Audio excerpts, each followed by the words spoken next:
Coach Gunderson, hey, thanks for joining me today on this SimpleCoach to Coach interview.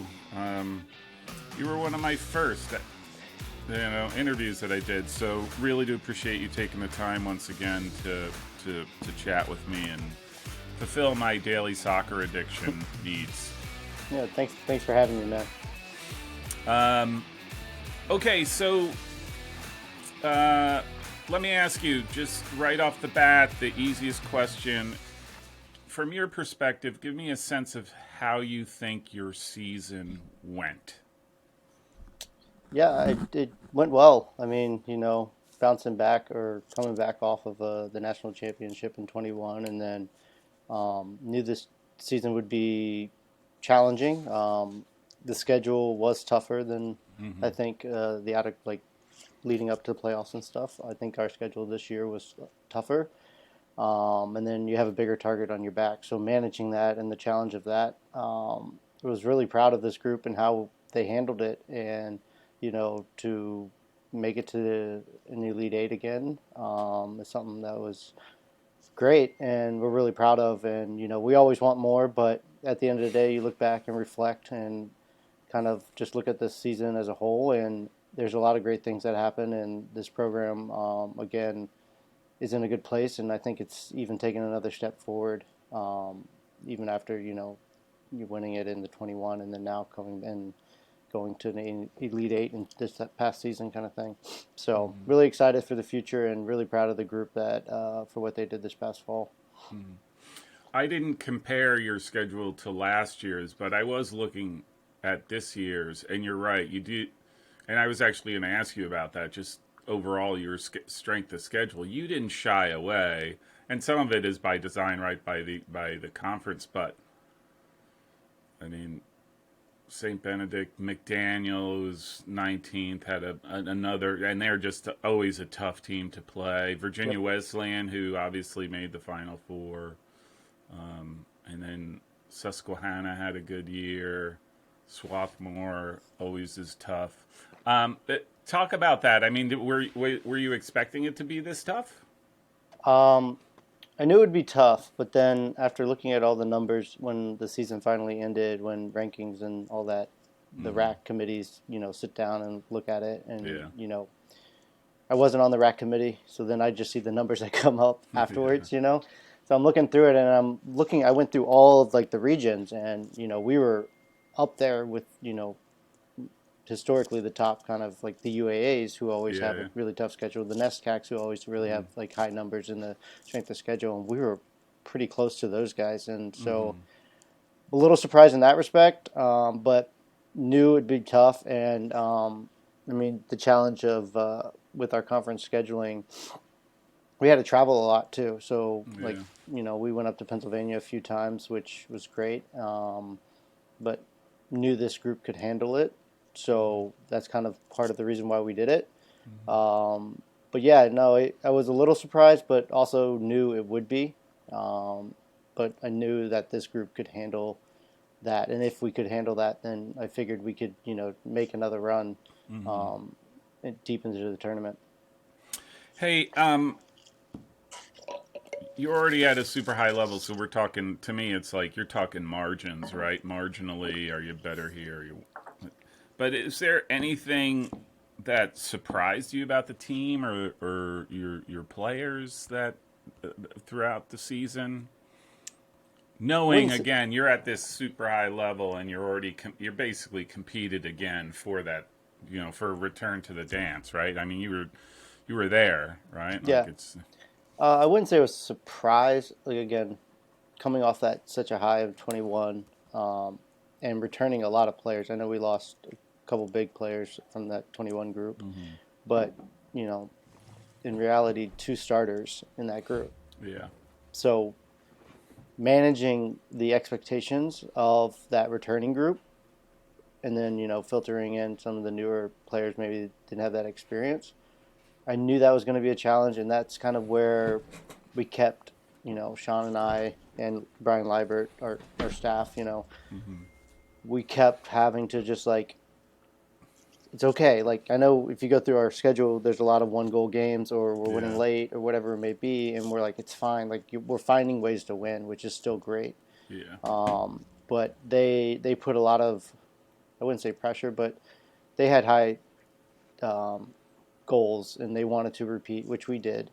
But in reality, our staff, we knew how tough that would actually be Yeah. within also the schedule we've had. Yeah. So just really managing the group in that respect Mm. and just making them realize how great and how special um, the last year's run or 21 run was, and then what we were doing in that time, and don't really focus on, well, we're only winning 1-0. Well, you're Mm-hmm. still winning. So at the end of the day, you're getting the result, and maybe a little bit different than how we were doing it before, but ultimately you're still getting the result. So again, just that managing aspect of it, and just keeping them like focused and again game by game, and not looking at a bigger picture kind of thing. So I got two questions that just popped into my mind. How heavy do you think that the defending national champion line was on you? And do you think your one goal games, and you do, the one your one goal games is quite a few. Do you think that was the result of the improved schedule, the harder the schedule, or do you think there was something on your end that there was you just couldn't find the back of the net as freely as you A little, did last? yeah, a little bit of both. I mean, we lost Riley Cook, so Yeah, yeah, I mean, she scored 90 goals in yeah, 86 yeah. matches of her career. Come So, back. yeah, like, you have that kid, that kind of Yeah, special player, yeah, where she was going to get free at some point and she was going to yeah. score at some point. You kind of figured that was going to happen this year. You know, I thought we had one in Sarah Smith, Mm-hmm. who ended up being first team All American. Yeah. She ended up getting injured and missed I like didn't the know. last 6 weeks of the season. Uh huh. So leading up to that, she was scoring pretty frequently, and Yeah. then she picked up an injury, and then again worked herself back, and then basically was just ready for NCAA tournament. Yeah. Yeah. So you as goal scorers, you get in a rhythm, you find your flow, and then all of a sudden you pick up an injury, and then now you It's really can't broken. do. She Yeah. couldn't really do much for those 6 weeks, just kind of riding a bike, not Mm-hmm. touching a ball, those kind of things. So you kind of lose that rhythm, and then you're expected. Okay, well now you go to the NCAA tournament, you're playing the best teams. Mm-hmm. Here you go. So, which she had a great final year too. Mm-hmm. Really proud of how she managed that time. I know that wasn't easy for her, but again, what she did afterwards, and then stepping back into kind of that role during playoffs was really special. But again, um, so you were relying on some not as experienced players, Mm-hmm. which some really stepped up, which was great because again we were finding goals from different players. So I think in the long run that made the team stronger. Whereas we were relying on in 21 again like Riley or Sarah to score, Mm-hmm. and then maybe the beginning of the season a little bit of Sarah heavier than Mm-hmm. the other players. But when she was out, then again some of the not as experienced players could step in and they Mm-hmm. were finding ways to score goals. So, Yeah. Yeah. again, it is challenging because you do play a tougher schedule. I mean, you look at, all the centennials that we played, and that historically is a really tough conference, and most of those teams are really organized and don't give up a lot of goals. Mm-hmm. So breaking them down was a little challenging. And then you have the ODAX teams that we've had that we play almost every year, who again, are really organized Not as well. easy. Yeah. So it was a little bit of a combination of both, but again, I was just really, again, we had to maybe attack a little bit different without Sarah, and Mm-hmm. the players that stepped into those roles, or like in that role that without Yeah. Sarah was great to see, and I think it made the program even stronger. Yeah. I don't. I didn't know that she was out for 6 weeks, and it's a testament to just her ability, right? That she, even with 6 weeks out, she was still first team All American. I mean, Hmm. she's definitely, one of those unique once in a like a 4-year cycle type player, right? Yeah. Hey, this is a roll question. How would you assess your coaching? Um, I pretty good, I It's guess. recorded. Yeah. Yeah. I mean, again, there's a bunch of, I would say, again, 21 was kind of almost a dream setup. Like, Hmm. first year head coach, you win a national championship, go Yeah. undefeated. You Yeah. can't script that any better, kind of thing. This year, more challenging. Again, had a few more injuries. Again, Sarah, and Yeah. then also like a few other kind of starters also then picked up injuries too late in the season. So, again, trying to um, really figure out ways to best utilize Hmm.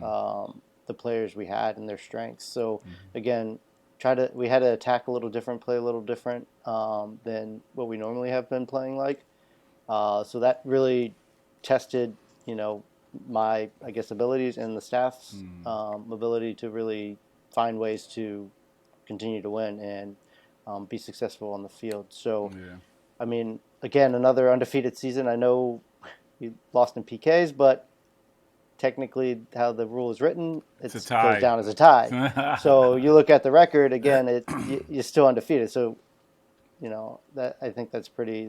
I think the only other team was Hopkins that went undefeated. Yeah. So again, another great season, but again, it definitely was challenging on my end, and really pushed me, Uh-huh. which was great. And then I mean, results can kind of let them speak for themselves, kind of Yeah. way. Yeah. Yeah. Yeah. So I don't. I thought it was again a pretty good season. Did Were you hoping to face Hopkins at some point? Um, we scrimmaged them Oh, you did. at the beginning of the year. Yeah, we scrimmaged them in 21, so they came Mm-hmm. back to us this Mm-hmm. past fall. I knew they were going to be after the scrimmage. I left that game. I was like, they're really They're good. Yeah. I mean, that in reality, that's what it was. Like I was just Yeah. like, holy cow! Like they got some players, Yeah. even more so like this year than maybe the years past. Um, I mean, I thought maybe we could athletically keep up with them. Mm-hmm. I think it would have been a battle for sure. Yeah. And it would have been kind of cool because I mean, coaching against Dan would be fun. Yeah. You know, kind of, mentored me and Yeah. was his assistant for a long time. So, Yeah. Yeah. yeah, I mean, at the end of the day, you get down to those last, 16 teams in the country. They're all It's a good. battle. They're all good. Yeah. So, and for me, I want again, as we talked probably last. I think I said this the last time you interviewed me. If you want to be the best, you got to play the best. Best. So, Yeah. whoever it may be, if it was Hopkins, it was Case, it was Messiah, you name it, Yeah. Yeah. like we would take it head on and come up with a game plan and then see how it plays out. Yeah, right, like the talent was there, right, this past season, right? Like you were one of the best. I mean, there's no doubt. In spite of the tie at the very end, the PKs. Hey, let me shift over to some of the rule changes. On the OTs, you only had two ties. McDaniel, who again is always tough. Salisbury took you 1-1, and then you had the OTs that we talked about against Yep. Virginia Wesleyan that went to PKs, and you lost it on PKs. Do you think the lack of overtime in the regular season was a net positive, net negative, knowing that you didn't have that? You only had the two really in the regular season. Yeah, it did change a little bit of how at the end of games I coached or how we Mm-hmm. played a little bit because I knew again, like if you look at kind of our results throughout the season, some of the games we scored really late. Yeah. I knew like if we had tied, that potentially could hurt us down the line Yeah. with rankings. Yeah. So maybe we put an extra forward on, or we push a different system to be more Mm-hmm. attacking to find that goal. So that did come into play with with the thought process of the new rule change. Mm-hmm. Um, Ultimately, like the tie against McDaniel and the tie against Salisbury didn't really end up hurting us. Yeah. I get why that rule's in place. I do miss the kind of golden goal Yeah. rule too. You know, it gives it the excitement and the celebrations, and but you know, I think in time people are gonna, or the committees are gonna have to really look at, was that a good tie or a bad tie, kind of Yeah. thing. I think that's Yeah. gonna ultimately have to be like talked about, Yeah. and I don't think right now we have enough like data of what that really looks like. Yeah. So I think in the years coming, that will be discussed in those committees. Yeah. But yeah, I mean, maybe you do go to overtime against those two teams, like Salisbury and McDaniel, and maybe we win. Maybe we don't. Maybe we do end up tying still. Yeah. Yeah. So again, I ultimately made decisions like if I feel like we could go win the game or should win the game, I would Go change for it. tactics and go Yeah. Yeah. for it because Yeah. a win is better than a tie. Yeah. Yeah. So, Yeah.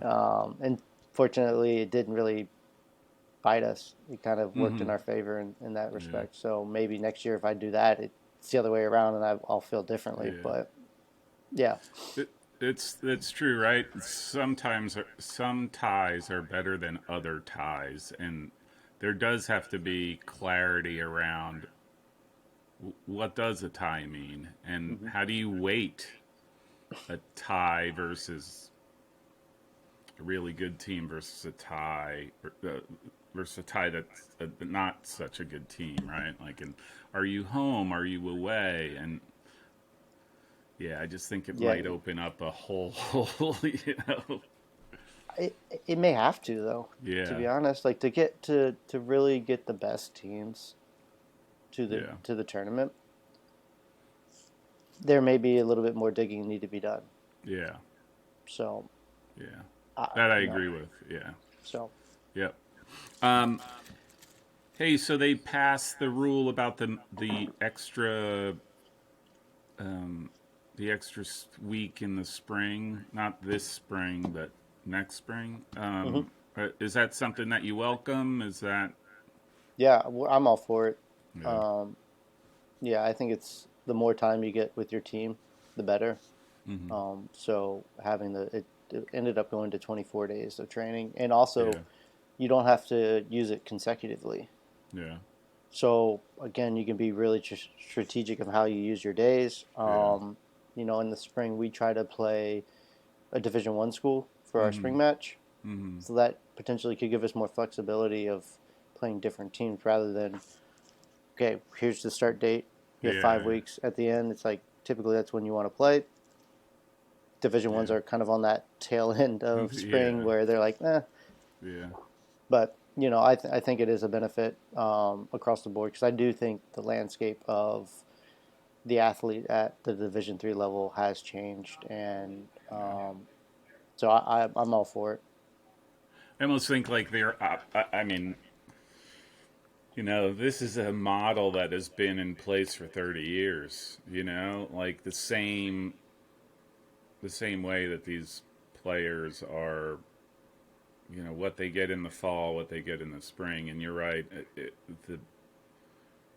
The type of athletes that come into and the type of Division 3 programs, you know, it's a lot more competitive. It's a lot harder, more difficult, and you would think like, okay, you got to modernize, you got to sort of keep Yeah, current, and it seems like they're still 15, 20 years behind. But would you take there was that vote for the extra 2 weeks or whatever it was in the fall?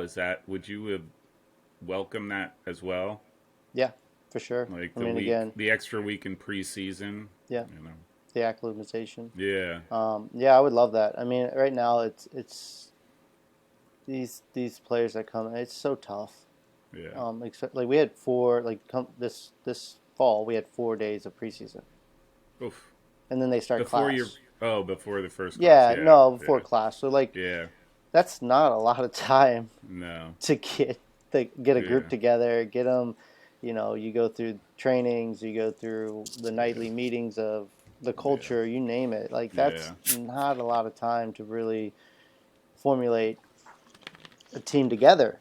Um, And and then that they're just was that pulled. was And then yeah, they're like they're pulled. getting and that was just kind of how the schedule and Yeah. academics starting and you name it. But having more time again, that just gives you more flexibility, Yeah. and it gives you again more time to work on you name Yeah. it. Yeah. If you wanted to work on the culture aspect of it, you could have more days of that. Or Hmm. again, you know, you don't have to hit them with fitness really heavy, and Yeah. then like, hopefully injuries don't happen, kind of thing. So Yeah. hopefully their bodies are prepared. Yeah. So I would love it, but again, I understand why it didn't get passed. Yeah.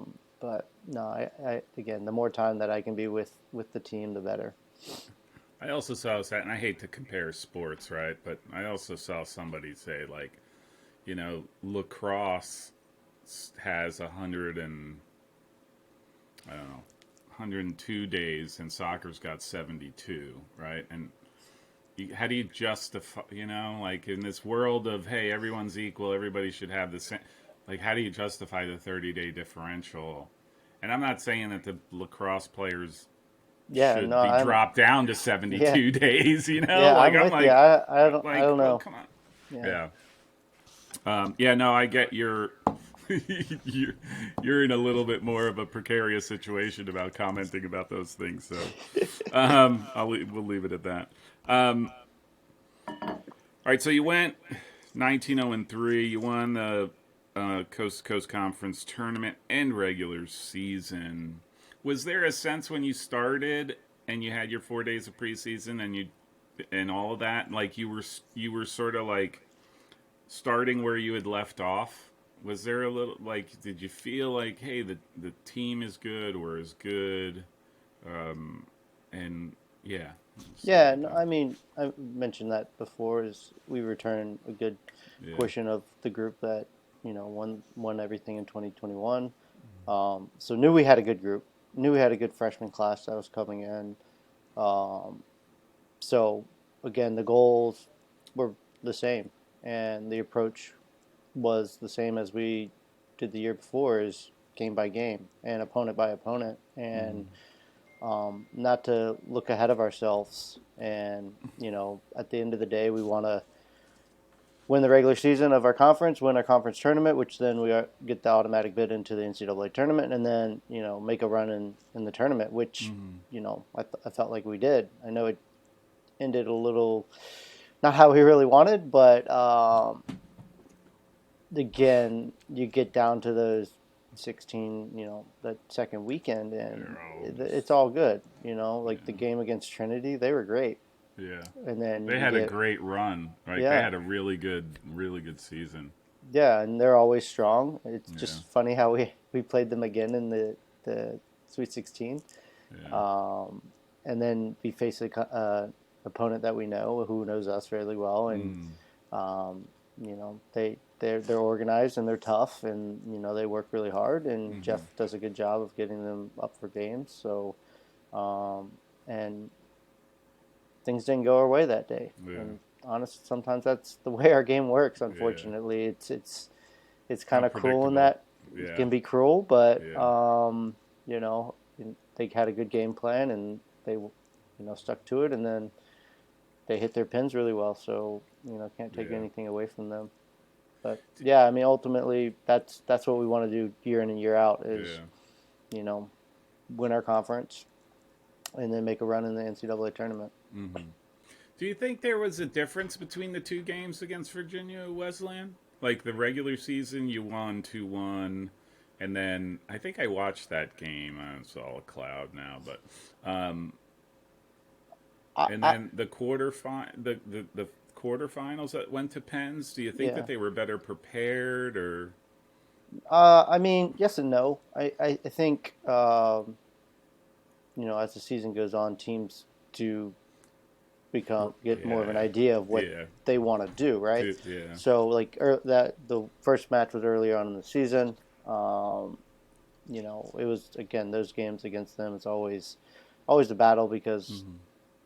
we know each other really well, and Mm-hmm. they're 30 minutes away from us. Yeah, yeah. So you have that piece with it. I'd say the only difference was is that we scored in Yeah. the first match. In the second match, we didn't. If you look at the shot count, it's practically the same. Identical. Yeah, I if you look at that, so yeah, I don't think there was much of a difference. I think both Mhm. teams were prepared, and again, that can be the game we play. Is Yeah. sometimes it doesn't go in the back of the net, or Yeah. somebody makes a big save, or you name it.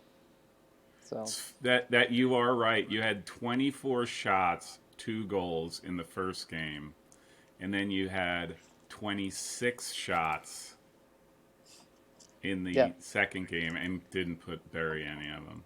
yep, And 12, that's pretty. I should have looked at that. That's and the Virginia Wesleyan keeper made 10 saves in the first game and 12 saves in the second game. So she was clearly very active and instrumental. Anyhow, yep. that's interesting. That's interesting. Yeah, they So I put the went, yeah, cellophane right, like before the game. Like wrap the cellophane around the post so it yep, can't go in. um, you talked about Sarah Smith, and I just wanted to maybe you can comment on Jill McDonald, who is yeah. also outstanding for you. Maybe you could comment on her performance. I saw she's not only a really good soccer player, but she's a lot smarter than me. So I saw that too. So maybe you could comment on her. Yeah, no, Jill, she's been amazing, especially the last 2 seasons. Um, and I, to be fair, thought she got overlooked in 21. Mm-hmm. But I was really proud of how she handled herself and was that leader of the back line. She was a captain for us as well. But Mm-hmm. um, again, I think we gave up, I think it was 7 goals all season. So Mm-hmm. again, a really good mark of, you know, solidifying and being that anchor back there and the leader of the back four. And I was really happy that she did get recognized as an All American and a Scholar All American for that Mm-hmm. matter. But she was amazing. Again, Mm-hmm. just hard worker. I mean, just the ideal kind of player that you would want on your team. Mm-hmm. And you know, led that back line for sure. Yeah, yeah. Yeah, you only let in 7 goals, Yeah, which 7. is Yeah. is remarkable in of itself, right? Like Mm-hmm. you played what 22 games 22 games. and you only let in 7. Whatever. Like I don't know how you do that. And if she was one of the contributors, that definitely deserves the accolades. And a couple games that I watched, it's noticeable her presence. Yep. Like those to me are the special players. Like obviously the soccer's at a level and all that stuff, but when you watch them on the field and you're like, who is that player? Who is that player? Right? Like, Yep. and Sarah's the same way. You're like, that's a special player, and she was definitely one of them. Couple more questions, and then I'll let you get back to sending me that cool top that you're wearing. What are your plans for the spring? Like, do you have anything? Do you have any sort of way in which you want to approach the spring season or the not season, the non-traditional Non-traditional. season? What we have to Yeah. call it? Yeah, I call Whatever. it spring season. Yeah. But So, no, I think it's the same approach we've done in the years past. As again, it's going to be a smaller group because the seniors graduated, which allows us to really hone in and maybe get some of the players that didn't get a ton of experience in the fall, a little bit more experience, and see how they match up, kind of thing. Um, we only get the 15 days, but we'll utilize them as best as we can, and then we'll play the one spring match at the end of it. But again, good group coming back. I know yeah. we'll lose a good chunk of our with our seniors, but the foundation of the program and the group that we have in the spring is going to be again really good. So again, just really kind of helping them come along a little bit faster, and Yeah. then we'll see if we do the same system. My kind of philosophy and mindset and is how do you get the best players on the field at the same Hmm. time? Is it whatever system? Yeah. So, or do we have to attack a little differently, kind of thing? And so Yeah. we'll see how this group meshes together. Because again, you lost Emily Talada, Sarah Yeah. Smith, like a couple of attackers um, up top. So filling those shoes with different kind of players, style players. Yeah. Do you play the same way? Try to, or do you try to really play to the strengths of those players Yeah. that are in those Yeah. Yeah. roles? Which I don't think a lot of I'm all coaches for. do that. I wonder about that sometimes, like, yeah, is it the best players on the field or is it the best players that fit your system, right? And Yeah. then they just repeat, rinse and repeat every year. My system, players I'm plugging in, and I think a lot of coaches come up with the system and go with it until they feel like it's run its course, and then maybe change it from there. I don't. Yeah, and I'm a little like that as well. Like I Mm-hmm. like the system that we're in now. Mm-hmm. And you try to recruit players that can fit Yeah. into that system, but then they get to you, and then maybe something's not clicking right, or Yeah. whatever it may be, or the partnership between this player and this player Yeah. isn't as what we want or expected. So do you just tweak it a little bit? It's not like you overhaul it and just say, all right, Yeah. done with that, let's go something else.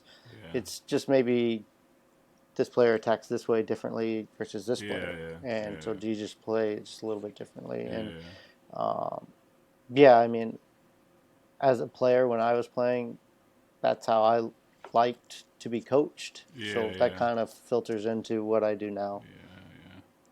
Well, it also helps you succeed as a player.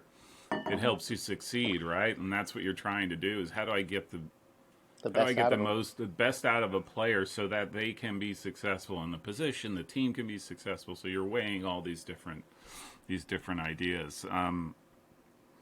Last one, um, your recruiting class. How does that look to be shaping up? I mean, I gotta believe like the national championship opened up a little bit of a spigot for you that you started getting players in of that you wouldn't otherwise. I don't want to say otherwise, but Yeah, no, I this year we have the most out of state players in our recruiting class that I've wow, ever had, or wow. since I've been here. Excuse me. So um, we're nearly done. We're Mm-hmm. waiting on a couple more that are just kind of waiting on kind of like what they're if they get into our academic programs that we offer Mm-hmm. at CNU. So not really recruiting the seniors anymore, Mm-hmm. unless it's somebody coming back from injury or Rocks. whatever Yeah, yeah, whatever it may yeah. be. But feel really good about that class again. Couple Pennsylvania players, one from Michigan, a Maryland Wow. player, a North Carolina player, and then a couple from Virginia. So I think winning the national championship definitely branched us out a little further. People are like, "What? Who's seeing you? What's Yeah, going on there?" Like, let me yeah, check them out, and then, they check us out online, and they're like, "Oh, this place can be really nice." And then, we get them for visits, and then from they're there, it's sold. just like Yeah. they're sold. So, Just walk them on the field. That's all I exactly. say. Just get them on the field. Like, hey, this is where we play. Okay, nice seeing you. Yep, Let me know yep, if you're yep. interested. No, but that group's again, they're really strong. Come from a lot of good club programs. Mm-hmm. Really excited. Again, it. I think next year will be a little bit younger in kind of the Mm-hmm. experience side of things because we graduated a So good many. amount of players in Yeah. the last 2 years, which sometimes isn't a bad thing because Mm-hmm. they may not know any better. So no, really, really excited about that group, and it's shaping up really nicely. Yeah. Can I just? Okay, it wasn't the last question. You don't offer. Do you have graduate schools at graduate We school? have a few grad programs, not But many. not. But it's not like widespread. Like a No, widespread we across. have like Yeah. three Yeah. programs. Yeah. Do you? Well, a couple of questions. Do you go into the transfer portal at all and look for players, or you just really? Oh no, are you still there? Okay, Yeah, I'm sorry. still here. Okay, some error popped Yeah. up on my computer. I was like, oh no. Yeah, no. I do go look in the transfer portal, just to see what's out there. Again, not so much for graduate programs. They have to be really specific if they want to come here. We do have a finance one, so that does help in that respect. And then like a computer engineering, and then a master's of arts in teaching. So really specific to what you want. Yeah. But again, we haven't utilized that for grad transfers. Yeah. More or less just transfers from like a freshman or somebody who we previously had a relationship through the recruiting process. Is kind of how I've utilized it. So if I see somebody that, again, I recognize the name, we've, during their process had some form of communication, I'll just reach out and see what it's all about, and then go from there. Yeah, I mean, you're in a position, right, too, like your team is already super, at a level, right? Like I can see other folks who may be further on down the ladder where they're like, oh, if I can get a couple grad students and plug those in, we'd be fantastic, right? Or older players, whatever, transfers, whatever they may be. Okay, so I'm done. I have no more questions for you. Okay. Thank you very much. Really do appreciate you taking the time. As always, this is always one of my favorites, talking to you. Appreciative. Congratulate your girls for me. Like, again, fantastic season, and I'll definitely be keeping tabs on what you're doing. So. Cool. All right, appreciate it, man. Thank you. Yep, take care. If you like this show, make sure you subscribe so you don't miss future episodes. You can also find me on anti-social media on Facebook, Twitter, and Instagram. Thanks. This is a message from my Chief Marketing Officer. I think this keeps him happy.